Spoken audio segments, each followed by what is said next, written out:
창조주 구속자 하나님, 이사야서 44장 21절에서 28절 말씀으로 오늘도 하나님을 경험으로 알기 원합니다.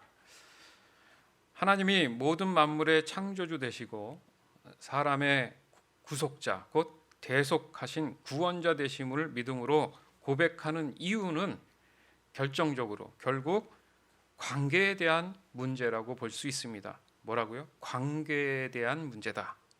즉 사람을 죄에서 구원하셔야 하는 이유가 그 사람이 하나님의 입장에서 볼 때는 그만한 가치가 있기 때문에 사람들이 아무리 불순종을 해도 여전히 구원의 은혜를 멈추지 않으시는 것을 보면 우리는 알 수 있습니다. 이것을 한마디로 얘기하면 사람들을 향한 하나님의 인애라고 볼 수 있어요. 즉 구속의 언약에 기초한 하나님의 불변적인 한결같은 사랑이라고 우리는 고백할 수 있습니다. 신명기 7장 7절에서 11절. 주님께서 당신들을 사랑하시고 택하신 것은 당신들이 다른 민족들보다 수가 더 많아서가 아닙니다. 오히려 당신들은 모든 민족 가운데서 수가 가장 적은 민족입니다. 그런데도 주님께서는 당신들을 사랑하시기 때문에 당신들 조상에게 맹세하신 그 약속을 지키시려고 강한 손으로 당신들을 이집트 왕 바로의 손에서 건져내시고 그 종살이하던 집에서 이끌어내어 주신 것입니다. 그러므로 당신들은 주 당신들의 하나님이 참 하나님이시며 신실하신 하나님이심을 알아야 합니다. 주님을 사랑하고 주님의 계명을 지키는 사람에게는 천대에 이르기까지 그의 언약을 지키시며 또 한결같은 사랑을 베푸시는 신실하신 하나님이심을 알아야 합니다. 그러나 주님을 미워하는 사람에게는 당장에 벌을 내려서 그를 멸하십니다. 주님께서는 자기를 미워하는 사람에게는 징벌을 늦추지 아니하십니다. 그러므로 당신들은 오늘 내가 당신들에게 내리는 명령과 규례와 법도를 잘 지켜야 합니다. 아멘. 맞습니다. 하나님의 사랑으로 인한 이 관계죠. 다시 말해서 하나님과 사람은 친밀한 사랑의 관계에 있다라는 거예요. 그런데 이 친밀한 사랑을 말할 때 하나님은 하나님 자신이 창조주, 대속자, 구속자, 구원자라고 늘 강조하시는 것을 볼 수 있습니다. 여기서 이 친밀한 사랑이라는 말에 우리가 좀 더 생각을 해봐야 되는데, 친밀하다고 해서 서로가 동등하다라는 얘기가 아니에요. 분명히 친밀함은 있어요. 그러나 어디까지나 하나님은 사람을 창조하신 창조주 되십니다. 그리고 우리의 죄로부터 구원함을 허락하신 전지전능하신 유일하신 분이에요. 죄를 생각해 보십시오. 죄는요, 사람이 하나님의 자리를 사실은 탐한 거예요. 그러니까 이 사실만으로 봐도 분명히 사람이 하나님이 될 수는 없습니다. 도리어 그 교만으로 인해서 친밀한 사랑이 깨져버린 상태가 됐단 말이죠. 이 점에 대해서 바울은 구원받은 사람과 하나님과의 관계를 이렇게 고백을 합니다. 로마서 8장 14절에서 18절. 하나님의 영으로 인도함을 받는 사람은 누구나 다 하나님의 자녀입니다. 여러분은 또다시 두려움에 빠뜨리는 종살이의 영을 받은 것이 아니라 자녀로 삼으시는 영을 받았습니다. 그래서 우리는 그 영으로 하나님을 아빠, 아버지라고 부릅니다. 바로 그때 그 성령이 우리의 영과 함께 우리가 하나님의 자녀임을 증언하십니다. 자녀이면 상속자이기도 합니다. 우리가 그리스도와 함께 영광을 받으려고 그와 함께 고난을 받으면 우리는 하나님이 정하신 상속자요, 그리스도와 더불어 공동 상속자입니다. 현재 우리가 겪는 고난은 장차 우리에게 나타날 영광에 견주면 아무것도 아니라고 나는 생각합니다. 아멘. 정말 사람이 창조된 이유가 여기 있다라는 거예요. 여러분 생각해 보세요. 자녀라고 하는 말은 어디서 나옵니까? 그 자녀는 어떻게 나타났죠? 어떤 부모로 인해서, 부모에 의해서 나온 거잖아요. 그죠? 그렇기 때문에 그 자녀는 부모를 통해서 태어난 겁니다. 그렇지만 그 자녀는 부모 없이는 존재하지 않는다는 거잖아요. 그 자녀는 부모의 사랑에 대한 열매예요. 따라서 그 관계가 친밀한 사랑 안에 있다라고 볼 수 있는 겁니다. 그런데 이 친밀한 사랑의 안에 있음에도 불구하고 자녀가 부모를 거역하거나 또 부모의 자리를 차지하려고 한다면 그것을 일반적으로 사람들은 폐륜이다 이렇게 표현을 한단 말이죠. 그런데 하나님과의 관계에 있어서의 설명에 준해서는 분명한 전제가 있죠. 친밀한 사랑의 관계에 있음에도 불구하고예요. 그러니까 친밀한 사랑에 대한 그 의미가 있을 때에 적용되는 말이라는 거죠. 즉 하나님이 창조자 되시고 구속자가 되신다라는 그 이유가 바로 이 불완전한 사랑의 관계를 완전한 사랑의 관계로의 회복을 말씀하시고자 하신 거라는 거죠. 그렇지 않습니까? 사람이 가지는 사랑은 불완전해요. 그러니까 자신도 불완전한데 상대방인 다른 사람이 그 사랑이 완전하길 바라는 것은 교만한 거죠. 자기 스스로가 완전해야 다른 사람도 완전해야 된다는 것을 얘기할 수 있는 자격이 있는 거예요. 즉 자신이 하나님의 사랑을 대신할 수 있는 착각을 갖는 것은 상당히 위험한 겁니다. 만물은 서로의 상호적인 작용을 통해서 능동성을 가지고 그 건강을 유지해 나가고 있는 거예요. 이것을 우리는 자연스럽다 이렇게 표현을 합니다. 하지만 그 상호작용이 깨지거나 수동적으로 바뀌어버리면 그 자연은 그 건강을 잃어버립니다. 여기서 무엇이 중요합니까? 상호작용이 중요한 거예요. 상호작용. 서로가 서로를 위해서 작용해 주는 거. 즉 하나님의 창조하신 그 시스템이 가지는 기본적인 구조라고 볼 수 있어요. 거기에 가장 기본이 되는 것이 무엇이냐면 바로 하나님의 사랑입니다. 사랑으로 인해서 그 상호작용이 능동적으로 움직일 수 있는 거예요. 서로의 필요를 채워줄 수 있는 그런 관계, 서로가 서로를 충족해 주면서 기뻐하면서 행복할 수 있는 그런 관계로 하나님께서 만들었다는 거죠. 이것을 우리는 복되다 이렇게 표현을 하게 되는 겁니다. 우리가 창조를 말할 때 하나님 따로 지어진 만물 따로 그렇게 구분하는 경향이 없지 않아 있어요. 그렇지만 모든 것은 하나님과의 상호적인 관계에서 주관되는 것입니다. 따라서 눈에 보이는 물질로만 가지고서는 오성이나 직관이 나타나지 않아요. 즉 눈에 보이지는 않지만 영적인 어떤 작용들이 존재하기 때문에 지금 가능한 겁니다.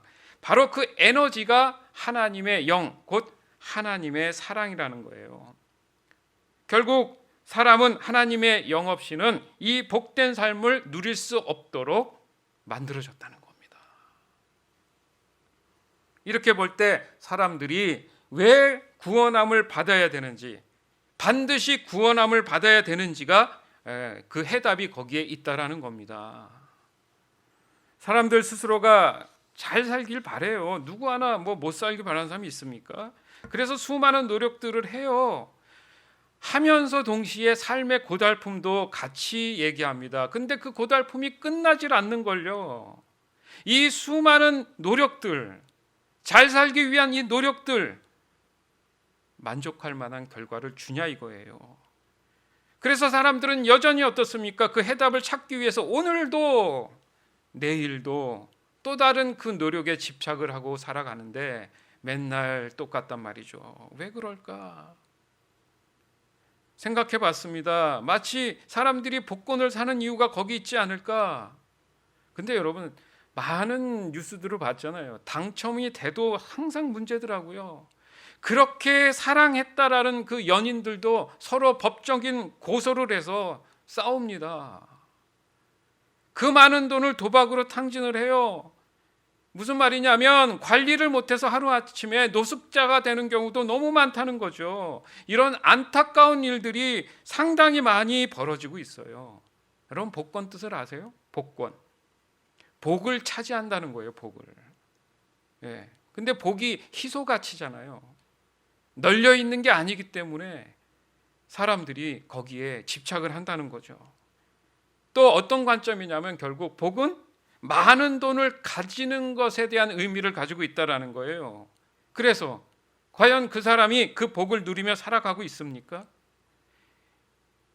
이 돈 때문에 사람의 관계가 깨지고 다른 사람을 속이게 되고 죽이게 되고 자기 자신도 속이거나 죽이게 되는 이게 정말 진정한 복이냐고요. 그리고 진정한 그게 사랑입니까? 서로 상호간에 작용을 하고 있는 거예요. 돈은요, 오직 이기적인 권력입니다. 돈은 이기적인 권력이에요.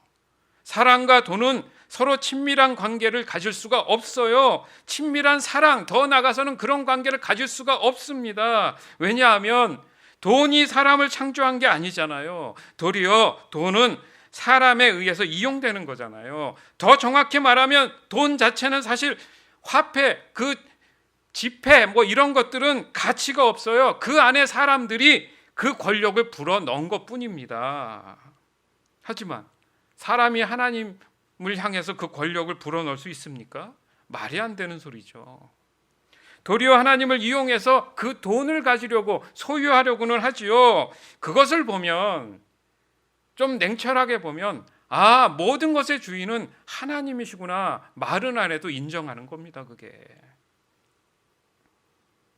따라서 하나님이 사람을 향한 그런 사랑은 영원한데 완전하신데 사람은 하나님을 향한 그 사랑이 불완전한 거구나. 이것을 알 수 있습니다. 이런 이유로 사람은 하나님 안에 속해 있을 때 그 혜택을 누리게 되는 거구나. 이것을 굳이 말한다면 이게 진짜 복권인 거예요. 하나님을 만날 수 있다면, 예수 그리스도를 통해서 구원함을 얻는다는 것, 그게 복을 차지하는 거예요. 그게 복권이지 진짜 복권이죠. 따라서 우리를 향한 하나님의 사랑은 변함이 없으십니다. 그 사랑을 깨달아서 하나님의 그 영원한 사랑 안에 들어가야 된다는 얘기예요. 그것이 가장 사람들에게 있어서 참 소망이 된다는 겁니다. 믿으시기 바라요. 진짜 참 소망은 하나님 사랑 안에 있는 거예요. 이사야서 44장 21절에서 23절. 야곱아, 이런 일들을 기억하여 두어라. 이스라엘아, 너는 나의 종이다. 내가 너를 지었다. 너는 나의 종이다.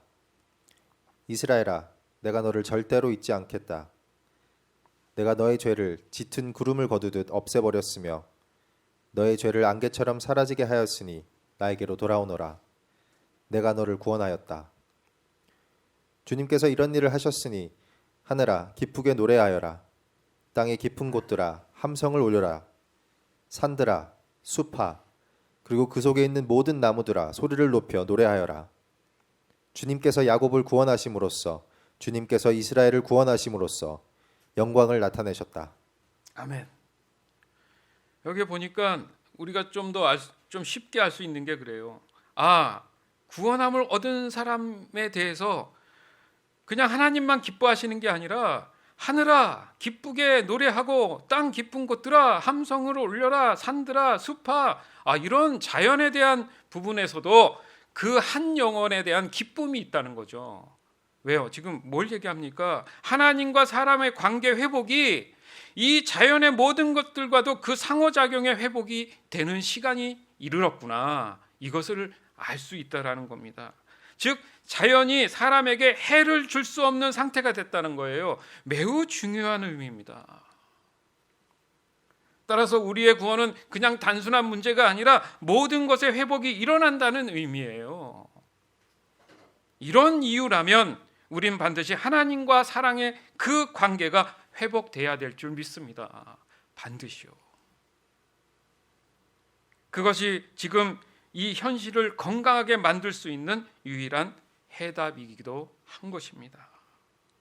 하나님은 야곱에게 이스라엘이라는 이 나라에게 기억할 것을 말씀하세요. 너는 나의 종이며 내가 너를 지었다. 그리고 너를 절대 잊지 않겠다.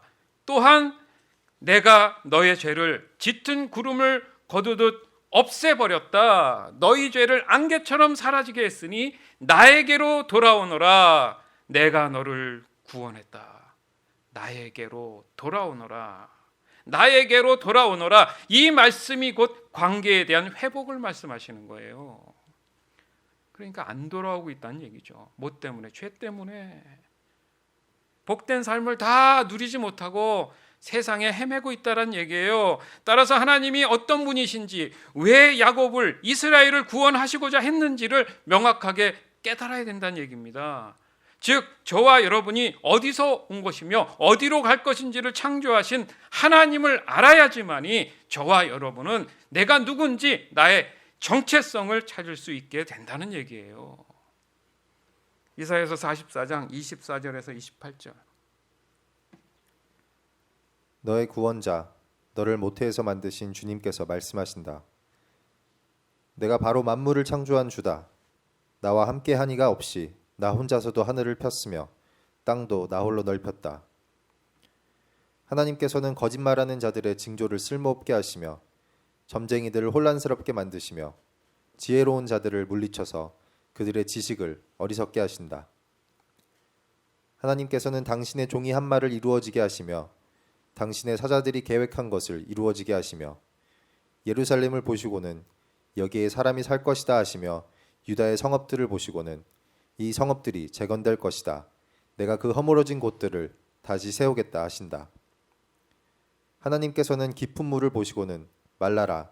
내가 너의 강물을 모두 마르게 하겠다 하시며 고레스를 보시고는 너는 내가 세운 목자다. 나의 뜻을 모두 내가 이룰 것이다 하시며 예루살렘을 보시고는 내가 재건될 것이다 하시며 성전을 보시고는 너의 기초가 놓일 것이다 하신다. 아멘. 중요한 사실은요, 오직 하나님은 우리를, 이 만물을 창조하실 때 말씀으로 창조하셨다는 거예요. 어떤 도구를 이용해서 재료를 이용한 그런 의미가 아니라 재료와 도구가 있다 한들 말씀으로 그 모든 것들을 창조하셨다는 거예요. 이 사실은 뭐냐 하면 하나님께서 말씀으로 버리실 수도 있고 말씀으로 회복하실 수도 있다라는 거예요. 즉 모든 고난은 오직 하나님만이 가지고 계신다는 거예요. 믿으시기 바라요. 믿지 않는다고 해서 이 현실은 바뀌지 않아요. 어리석은 거죠. 따라서 믿음을 받아들이는 것이 저와 여러분에게는 그 복을 누릴 수 있는 기회가 된다는 얘기예요. 예. 아멘. 사랑하는 여러분, 하나님이 모든 만물의 창조주 되시고 사람의 구속자 곧 대속하신 그 구원자가 되심을 믿음으로 고백하는 이유가 어디 있다고요? 하나님과의 그 친밀한 사랑의 관계에 있다라는 것을 명심하시기 바라요. 이것을 사람들을 향한 하나님의 인애라고 얘기합니다. 즉 무슨 말이냐면 구속의 언약에 기초한 하나님의 불변적인 한결같고 변함없는 사랑을 말씀하시는 거예요. 다시 말해서 하나님과 사람은 어떤 관계라고요? 친밀한 사랑의 관계라는 겁니다. 즉 하나님이 사람을 향한 사랑은 영원하시다는 거예요. 하지만 사람은 하나님을 향한 그 사랑이 불완전하기 때문입니다. 따라서 하나님이 창조주 또 구속자 되시는 이유는 바로 불완전한 그 사랑의 관계를 완전한 사랑의 관계로 회복하시고자 하신 말씀이다. 이것을 오늘 이 시간 잊지 말고 깨닫고 마음에 새겨서 가시길 바랍니다. 즉 우리를 향한 하나님의 사랑이 변함이 없으십니다. 그 사랑을 깨달아서 하나님의 그 영원한 사랑 안에 들어가서 사는 것, 그것이 궁극적으로 사람들이 가장 소망하는 참 소망인 거예요. 아울러서 하나님과 사람의 관계의 이 회복이 자연의 모든 것과도 그 상호작용이 회복되는 시간이 되는구나, 이것 또한 깨달아야 되는 겁니다. 따라서 우리의 구원은 단순한 문제가 아니라 모든 어떤 삶에 걸친 영향력이 있는 모든 것들이 다 회복되는 일이 일어난다는 의미라는 것 또한 여러분들 꼭 기억하시길 바라요. 이런 이유 때문에 우린 반드시 하나님과의 이 친밀한 사랑의 관계가 지금 당장 회복돼야 되는 줄 믿습니다. 회복돼야 되는 줄 믿습니다. 오늘 귀한 말씀도요, 한 주간 잘 묵상하시면서 지내시길 바라요. 아주 임팩트하고 압축이 돼 있어서 여러분 기억하기 좋습니다. 그래서 더욱이 우리 창조주 되시고 구속자 되시는 이 하나님께 모든 영광이 다 올려질 수 있는 그런 우리의 삶이 되기를 이 시간 주님의 이름으로 간절히 축원합니다. 아멘.